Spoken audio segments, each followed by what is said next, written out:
La historia en palabras de sus protagonistas. Voces.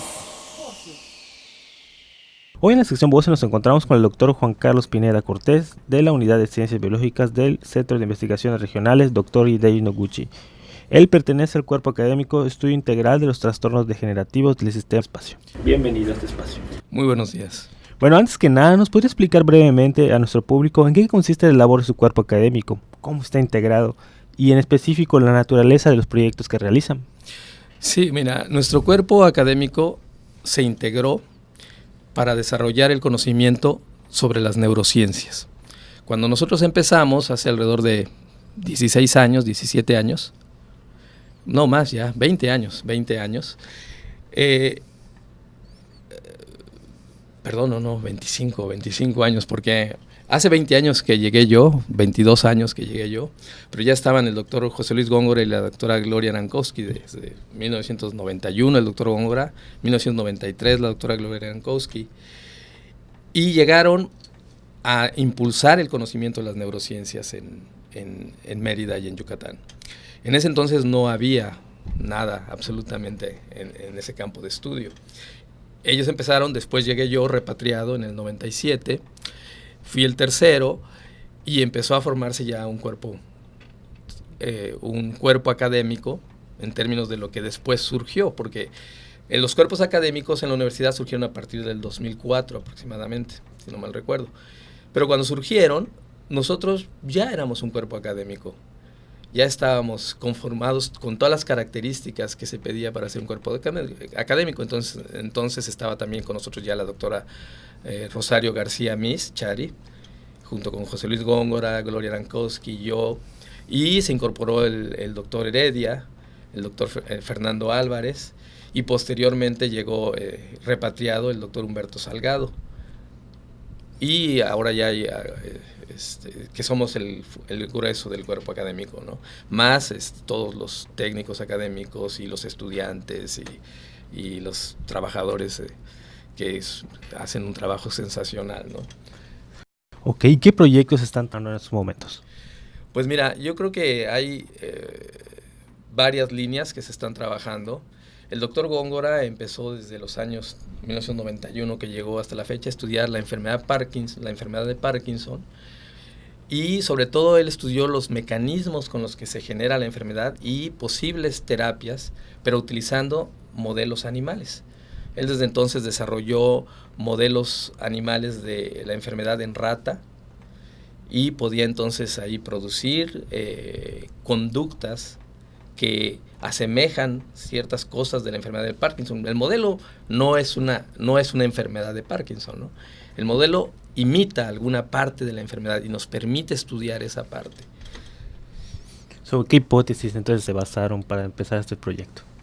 Bueno, el doctor Góngora empezó trabajando con la idea de que una deficiencia en la dopamina en ciertas áreas del sistema nervioso, como la sustancia negra, que inervan a importantes núcleos motores, se mueren. Las neuronas dopaminérgicas de esas áreas se mueren, y él desarrolló modelos en donde podía matar, en modelos animales, en ratas, esas neuronas específicamente, y producir una serie de conductas que asemejan y que se parecen en algunas cosas a lo que les pasa a los enfermos de Parkinson. Y después darles diferentes terapias y estar probando, y ha probado diferentes estrategias para mejorar el tratamiento actual que hay en la enfermedad de Parkinson, que como todos los tratamientos tiene muchas cosas que mejorar. Lo mismo es análogo a lo que pasó con depresión. Cuando yo empecé a estudiar depresión, más o menos en el año 2000, 1999, y la primera pregunta que me hice, vamos a ver qué hay sobre modelos animales, porque yo también soy un investigador básico, y era lo que sabía hacer, y cuando me enfrenté al problema dije, pues, ¿cómo puedo yo aportar en este campo, no? Entonces, lo primero que hice pues fue buscar, y efectivamente encontré que también hay modelos animales de la enfermedad depresiva, aunque parezca difícil de creer. Yo recuerdo cuando empecé a estudiarlo, me decían algunos así en los pasillos, me decían, ¿y qué? ¿Tus ratitas se ponen tristes? ¿Te dicen que se sienten mal o cómo? Y así se reía la gente un poquito, así como te reíste tú. ¿Sí? Y yo le decía, pues sí, un poquito, ¿no? Y poco a poco fuimos mostrando que efectivamente son modelos que funcionan, porque ¿qué es lo que hace que un modelo funcione, no? Un modelo no es una reproducción de lo modelado, ¿no? No es exactamente lo modelado, porque si fuera así, pues ya no sería modelo, sería lo mismo que lo modelado, ¿no? Como una pintura, ¿no? La Mona Lisa es un modelo de una mujer, pero no es la mujer, solo se parece en alguna cosa a la mujer. Cuando nosotros hacemos modelos de enfermedad depresiva en la rata, lo que vemos es algún aspecto que se parece a lo que pasa con los depresivos humanos, aunque lo que está en la rata no es depresión. Pero, por ejemplo, lo que se sabe desde hace como 40 años ya, es que los fármacos antidepresivos tienen efectos, cambian cierta conducta de estrés que nosotros podemos producir en la rata. Y cuando tienen efecto y mejoran la respuesta al estrés, de esa conducta al estrés, resulta que sirven en los humanos como antidepresivos, ¿no? Una prueba muy sencilla que se ha utilizado durante más de ya casi 60 años, 40, 50 años, para probar fármacos antidepresivos se llama nado forzado. Y lo que hace uno es que pone en un cilindro a una rata, un cilindro de 30 centímetros de diámetro, pero con el agua hasta 30 centímetros. Y suficientemente alto el cilindro para que la rata liso no pueda salir, no pueda escapar. Y entonces uno pone a la rata y la pone solo 15 minutos. Las ratas son nadadores naturales. O sea, una rata puede nadar 15 minutos sin ningún problema. Pero lo que pasa durante la prueba es que la rata explora el cilindro, bucea un poquito, ve si puede salir y se da cuenta de que no puede salir. Y entonces empieza a tomar una conducta de escape, ¿no? A tratar de escalar, nadar, escalar. Y después de un tiempo que no lo logra, de repente adopta una posición que le llamamos de inmovilidad, porque lo único que hace es los movimientos necesarios para mantenerse a flote. ¿Sí? Después de eso, de los 15 minutos la sacamos, la ponemos a calentar. La experiencia es muy fuerte, se estresan muchísimo las ratas. Hay que calentarlas porque les da hipotermia, curiosamente. Aunque el agua no está fría, la ponemos a 24 grados. Pero al día siguiente la volvemos a meter al cilindro, nada más 5 minutos para ver lo que hace. Y entonces la rata lo que hace es que inmediatamente se queda inmóvil. Y dice, pues, sencillo, ¿no? Se acuerda del día anterior que no se puede escapar del cilindro, y entonces dice, pues voy a esperar a que me saquen, porque el día anterior la sacaron. ¿Sí? Pero curiosamente, si en lugar de, si en el tiempo entre el primer día y el segundo día, uno le da antidepresivos, específicamente antidepresivos, no otras drogas, entonces la rata, cuando uno la pone, vuelve a luchar. Y vuelve a tratar de escapar como si no se acordara del día anterior. ¿Sí me explico? Sí. Curiosamente no es un efecto sobre la memoria, porque ya se ha probado si los antidepresivos tienen efectos en la memoria. Si hacen que olvides, ¿no? Porque parecería que se olvidó del día anterior, ¿no? Pero no tiene ningún efecto sobre la memoria. Ok, ¿y cómo surge la depresión? Bueno, esa es una muy buena pregunta. ¿Cómo surge la depresión? ¿Qué es la depresión? Es la tristeza profunda, ¿no? La melancolía, que muchas veces se expresa como hiperactividad, ¿no? Hay una depresión melancólica y una depresión que le dicen atípica, porque los individuos, en lugar de ponerse tristes y dejarse de moverse menos, están hiperactivos y están irritados, ¿no? Entonces, ¿y qué es lo que produce? Entonces, hay dos síntomas principales de la enfermedad. Uno es esa tristeza, melancolía profunda, que básicamente se manifiesta como una reducción de los movimientos, ¿no? Una reducción de la actividad. El individuo deja de actuar. Eso es una medida. Y la otra es la anedonia. La anedonia es de la palabra de edo, placer.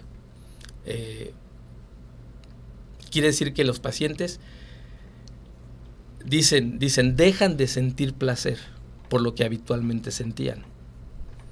Pero no medimos que dejen de sentir placer, porque ¿cómo vas a medir que dejen de sentir algo? Lo que medimos es que dejan de hacer las actividades que eran placenteras, que antes hacían y les daban placer. Entonces un individuo depresivo que le gusta ir al fútbol los domingos y es muy apasionado, cuando se deprime ya no va. Y le dices, ¿tú por qué no vas? No, dice, ya no me dan ganas.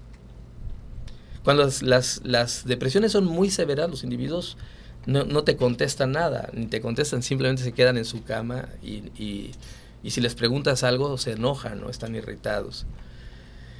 Esos son los dos síntomas principales de la depresión. Y a eso se juntan otra serie de síntomas, y esos antiguamente les llamaban los síntomas esenciales. Se quitó ese término por razones operativas. Y a ese se suman otra serie de síntomas, que son que hay problemas de sueño, hay problemas de la alimentación, hay problemas del aprendizaje y la memoria, y hay pensamientos mórbidos, ¿no? Y muchas veces los pacientes, con mucha frecuencia, cuando tienen depresiones severas, depresión mayor, tienen pensamientos suicidas. Empiezan a pensar, mejor ya me voy a morir, mejor me mato, ya para qué quiero vivir así. ¿Y qué es lo que pasa en el paciente depresivo? Que no puede hacer actividades que le daban placer. Y a la vez tiene activado el sistema de la tristeza, de sentirse mal. Entonces, fíjate, es como una cárcel terrible, ¿no? Por un lado, te sientes muy mal, no pueden, para decirlo más claro, no pueden empezar las actividades que quieren hacer, las que quieren. Sí pueden hacer las habituales, cuando la depresión no es muy severa. Si es muy severa, ni eso. Pero cuando es una depresión mayor, común, sí pueden hacer sus actividades habituales. Pueden ir al trabajo, pueden hacer la casa, pero las que quieren hacer, esas no. Las que les dan placer, esas no. Y además tienen hiperactivo los sistemas de percepción de lo negativo. Tienen un sesgo hacia la experiencia negativa. Entonces, cuando están en un lugar, están viendo lo feo, lo que no les gusta, lo que les causa dolor o les causa aversión. Entonces, imagínate, es una cárcel terrible, ¿no? Y no pueden hacer las cosas que les da placer, las que les gustaban hacer. Porque están mal los sistemas que producen. Y esa es la parte fisiológica. Pero encima de esa, hay una peor todavía, que es el discurso que el paciente hace, que el enfermo depresivo hace sobre su situación. Porque él no sabe que está enfermo y que tiene ese problema fisiológico. Porque esto que les digo, que no pueden empezar las actividades placenteras, no es que no quieran, no es que su voluntad haya cambiado. No, es que está bloqueada, fisiológicamente bloqueada. Pero ellos no lo saben. Así como por ejemplo, una persona que tiene psicosis, tiene alucinaciones, y él no sabe que está enfermo. Y entonces empieza a hacer un discurso sobre las alucinaciones que tiene. El depresivo también hace un discurso sobre por qué ya no hace las cosas que le gustaban hacer. ¿Por qué todo lo que ve le parece feo? ¿Por qué se siente por qué no puede empezar las actividades que le gustaban hacer? Y empieza a hacer un discurso sobre eso, pero él no sabe que está enfermo. Entonces, te imaginas, le tiene que echar la culpa a algo. A su mamá, a su esposa, a su esposo, a la familia. Y eso le causa un conflicto terrible, ¿no? Entonces, el paciente depresivo, esa misma situación lo tiene muy estresado. Se autoalimenta entonces y es un estrés terrible. Ahora sabemos, y es una de las líneas de investigación que tenemos nuevas, bueno, recientes, de unos 10 años para acá, es que, de hecho, la flora intestinal, el ambiente de lo que comemos y de lo que hacen nuestros intestinos está influyendo sobre nuestro cerebro. Y cada vez hay más, ese es el boom ahorita, porque primero se vio que el estrés, ¿no? Y el sistema que modula el estrés estaba muy implicado en la depresión. Pues claro, el enfermo depresivo está siempre estresado. Entonces pues, se veía normal que el estrés estuviera ahí. Y el sistema que activa el estrés, el eje adrenocorticotrópico, estuviera participando en el proceso. Pero ahora recientemente ha crecido, hay un boom estudiando cómo ese estrés hace que las bacterias de nuestros intestinos pasen las barreras, lleguen a la sangre. Y ahorita hay una discusión tremenda sobre cuántas de esas bacterias pueden incluso pasar la barrera hematoencefálica y llegar al cerebro. O si nada más los factores que se producen por el sistema inmune, por las bacterias que pasan hacia la sangre, son los que llegan al cerebro. El chiste es que ahora está cada vez más claro que los factores de inflamación, lo que produce normalmente la inflamación, está llegando al cerebro durante la enfermedad depresiva y está produciendo una inflamación en el cerebro. Si es porque llegan bacterias hasta el cerebro, que es difícil, además dices, producirían una encefalitis, producirían una meningitis. Pero hay una gran discusión ahorita porque los factores de inflamación, por lo menos los de inflamación, sí están llegando y cada vez está más claro que en depresión el cerebro está inflamado. Está en un estado de inflamación.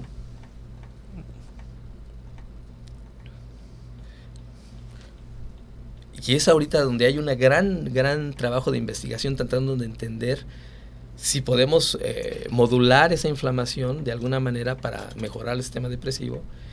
O, por ejemplo, la interacción con los gérmenes, por ejemplo, con el microbioma, puede ayudarnos a modular ese estado de inflamación.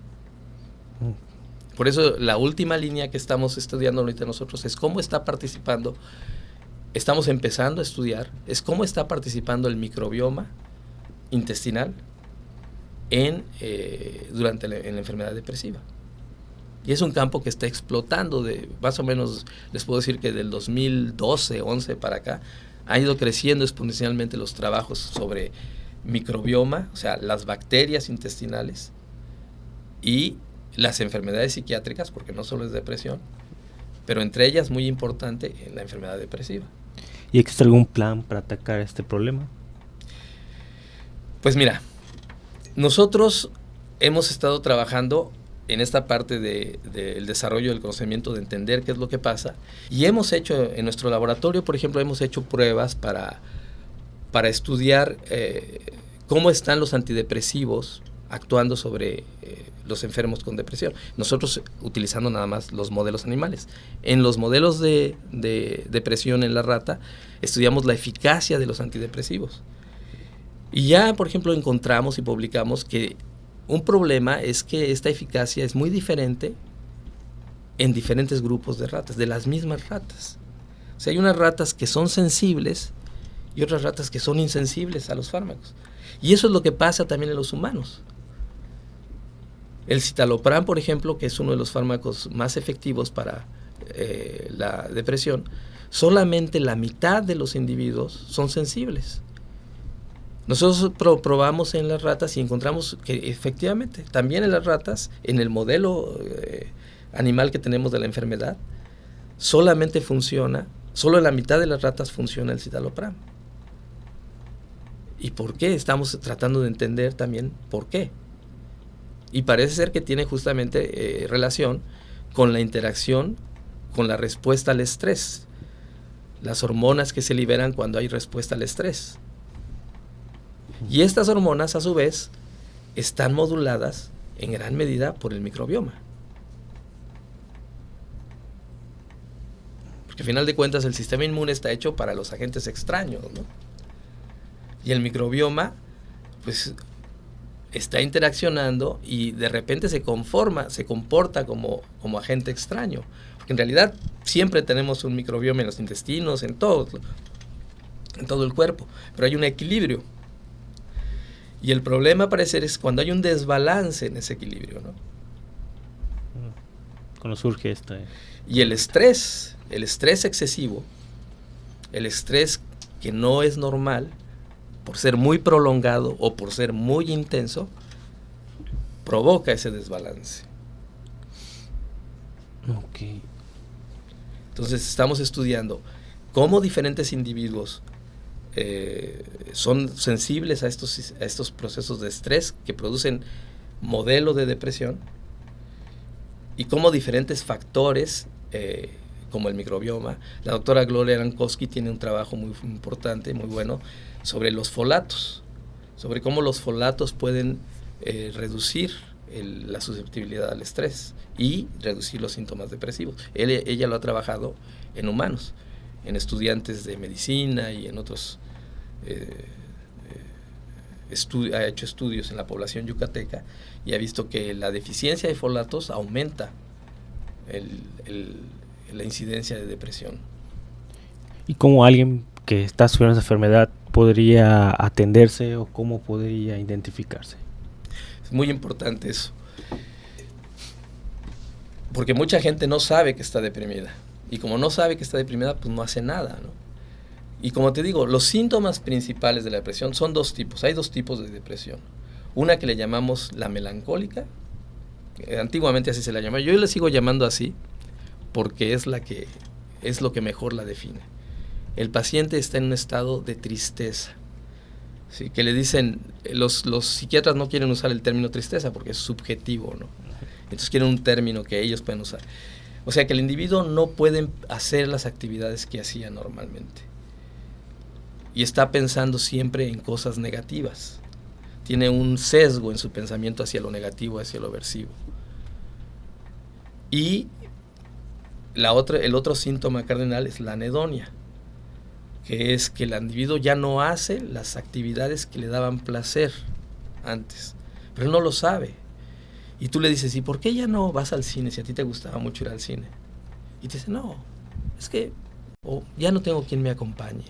Él racionaliza, dice, ¿por qué ya no voy, no? Si a mí me gustaba. Pero él no sabe que es su enfermedad que se lo está impidiendo. Entonces hace un discurso acerca de por qué ya no va al cine, ¿no? Y además ese discurso habitualmente está acompañado de de culpa, de sentirse el culpable. Y eso aumenta su estrés. Entonces, de por sí la enfermedad depresiva, lo que se produce por un estrés excesivo que el individuo ya no sabe manejar, la misma enfermedad le promueve entonces mantenerse en ese estado de estrés. Sabemos que el sistema del estrés crónico, el eje adrenocorticotrópico que produce la corticosterona en la sangre, el cortisol en los humanos, corticosterona en las ratas, cortisol en los humanos, está elevado lo tiene elevado el enfermo depresivo de manera crónica. Está estresado todo el tiempo. Entonces, ¿qué promovemos? Promovemos cómo lograr que la población se haga consciente de eso, sepa que la enfermedad depresiva le puede dar a cualquiera, viene de los estreses demasiado prolongados, y es cuando las personas dejan de querer, de gustar las cosas, y se sienten irritadas todo el tiempo, y tienen esa sensación de tristeza, de que no quieren hacer nada. Entonces, cuando hay una persona así, hay que ver si no está deprimida. Y cuando estás deprimido, ¿qué hay que hacer? Lo primero es tomar conciencia, y si es demasiado grave la depresión, que no te permite ni siquiera empezar tus actividades, entonces hay que ir con un psiquiatra y para que te dé medicamentos que te permitan empezar a hacer las actividades. Y ya después de eso, una vez que puedes hacer las actividades, entonces empezar a cambiar qué es lo que te está produciendo esa irritación tan grande, y tienes que cambiarlo o ayudarte con tus familiares. Muchas veces la enfermedad depresiva es tan severa que requiere de la ayuda de los familiares. Pero lo primero que necesitamos es conocer la enfermedad. Cuando un individuo deja de hacer las cosas que le gustaban hacer habitualmente, deja de hacer las actividades, se encuentra irritable, no quiere levantarse o está con una actividad demasiado fuerte, pero es una actividad más bien de los deberes, hace sus deberes y está todo el tiempo. Ver a una ama de casa a las 12 de la noche barriendo la cocina es un síntoma muy frecuente de depresión. La depresión también afecta el sueño. Los pacientes tienen trastorno del sueño, no pueden dormir. Lo que sucede es que el sueño, nosotros tenemos dos fases de sueño: sueño profundo y sueño MOR, que es donde soñamos. Lo que pasa durante la depresión es que se aumentan los sueños MOR y se reducen los sueños profundos. Entonces los pacientes no descansan y se despiertan varias veces en la noche y no pueden dormir. También tienen trastornos de la alimentación, que puede ser que dejen de comer, que es lo que pasa muchas veces en la depresión melancólica, y dejan de comer tanto que a veces se vuelven se ponen caquécticos, los ves así chupados. Eso, y es muy frecuente, es más frecuente en las mujeres porque la enfermedad es mucho más frecuente en las mujeres, 2 veces más frecuente que el hombre. Pero es muy común ver a una mujer que enflaca, pierden 15, 20 kilos en un par de meses y están en depresión. Pero a veces la depresión es atípica, y en la depresión atípica pasa lo contrario, comen mucho, están come, y entonces engordan, y también es depresión. Y para las personas que han identificado esto o tengan, bueno, ellos empiecen a pensar después de esa explicación que nos ha dado que tienen la enfermedad, ¿dónde podemos acudir? Ya dijo que el psiquiatra, pero en los servicios de salud del Estado, ¿dónde podemos acudir? Bueno, en el Estado están el psiquiátrico, están las clínicas de el ORAM, hay médicos que pueden detectarla, diagnosticarla y tratarla. En todos los centros de salud hay información sobre la depresión. O pueden ir también si quieren, para orientación y ver, pueden ir al centro de investigaciones, por supuesto. Nosotros siempre estamos en la mejor disposición de orientar a las personas para que sepan qué hacer y cómo manejar, ¿no? Nosotros no tratamos porque no somos médicos, somos investigadores, pero sí podemos orientar a las personas acerca de el tipo de tratamiento y las personas que los pueden manejar. Pero sí, hay que ir con un médico, un psicólogo o con un psiquiatra para que nos maneje nuestro problema de depresión. En el estado de Yucatán, ¿cómo nos encontramos en esta enfermedad? Esa es una muy buena pregunta también. En general, las estadísticas dicen que no estamos ni en los más altos ni en los más bajos. La incidencia de la enfermedad depresiva en la población general es entre el 6 y el 17%. Es decir, que tenemos una prevalencia de 6 o 17 personas por cada 1000 habitantes que tienen depresión, que están con depresión. Y es 2 veces más frecuente en las mujeres que en los hombres. Los hombres son más difíciles de diagnosticar porque normalmente no expresan sus sentimientos, están educados para no hacerlo. Y eso puede ser una causa de esta diferencia, ¿no? Pero en general esa es la descripción que en todos lados se ha encontrado. Ok. ¿Y es exclusivamente esa enfermedad para la gente adulta? ¿Hay menores involucrados en ese tipo de enfermedades? ¿Cómo se da esto? Eso es muy importante. La enfermedad depresiva puede dar en niños, puede dar en gente mayor y puede dar en la gente adulta, normal, desde la adolescencia hasta la adulta. Y los estándares para diagnosticarla se han desarrollado para la población adulta, ¿no? Los niños también pueden tener depresión, pero la manifiestan de manera muy diferente. Puede ser por hiperactividad, porque se portan mal, porque están irritados, o puede ser porque ya no quieren hacer nada, se retraen completamente. Y es muy importante detectarla también. Okay. Bueno, y ya retomando otra vez sobre el grupo del cuerpo académico, ¿hay algún plan a futuro que tengan en puerta ahorita ustedes? Bueno, el cuerpo académico, pues ahorita lo que tenemos que hacer es, sobre todo, consolidarnos nuevamente, porque pasamos una fase de desconsolidación, y eso es muy importante tenerlo muy presente. Necesitamos trabajar en equipo, aumentar nuestra productividad y consolidar nuevamente el cuerpo académico. Ese es, yo creo, que el objetivo principal. Bueno, y para terminar, la última pregunta, la importancia de este cuerpo académico para la sociedad yucateca y sociedad mexicana. Yo creo que de hecho, en Yucatán es el único lugar donde se ha estudiado de manera sistemática y continua durante más de 20 años, más de 30 años ya, este tipo de enfermedades. Y sobre todo, cómo se producen, cuáles son sus orígenes, y hemos mantenido además el conocimiento de lo que está sucediendo, de los avances que se están dando en todo el mundo sobre las características y los tratamientos de esta enfermedad. de las enfermedades relacionadas con las neurociencias, ¿no? Parkinson, Alzheimer, enfermedad depresiva. Sí, de hecho, en los adultos mayores ahorita las personas mayores de 80 años se mueren por 3 enfermedades: Parkinson, Alzheimer y enfermedad vascular cerebral. Son las 3 principales causas de muerte, y por mucho, de las personas mayores de 80 años. Y la enfermedad depresiva ya es la enfermedad que causa más días laborales perdidos. Hasta hace unos años era la hipertensión arterial, porque la hipertensión arterial es la enfermedad más frecuente. Durante muchos años lo ha sido, junto con la diabetes, ¿no? Entre la diabetes y la hipertensión arterial son las enfermedades de los adultos más frecuentes.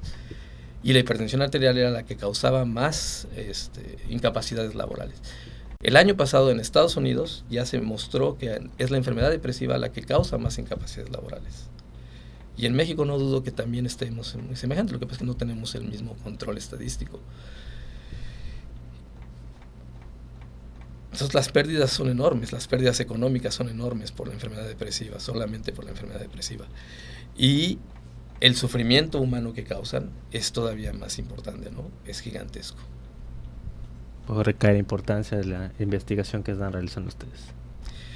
Nosotros lo que estamos haciendo es, uno, concientizar a la población de qué son estos males, de dónde vienen, cómo los pueden manejar, cuáles son los centros adecuados para manejarse, para irse a tratar de estas enfermedades, y difundir la información. Tenemos en 2 semanas, la segunda semana de marzo, tenemos la Semana del Cerebro, en donde diariamente se va a dar una conferencia sobre algún aspecto de las neurociencias, libre al público, allí en el Hideki Noguchi. Están todos cordialmente invitados. Son 2 conferencias en la mañana y una conferencia en la tarde, en donde se va a hablar de diferentes temas de las neurociencias. El programa está en la red. Lo van a subir en estos días, ya debe estar por subirse, pero es a partir de la segunda semana. En la segunda semana de febrero tenemos una semana donde tenemos 2 conferencias diarias sobre estos temas. Ok, pues agradecemos su presencia en este espacio, muchas gracias. Gracias a ustedes, es un honor poder platicar con ustedes aquí. Continuamos con la programación.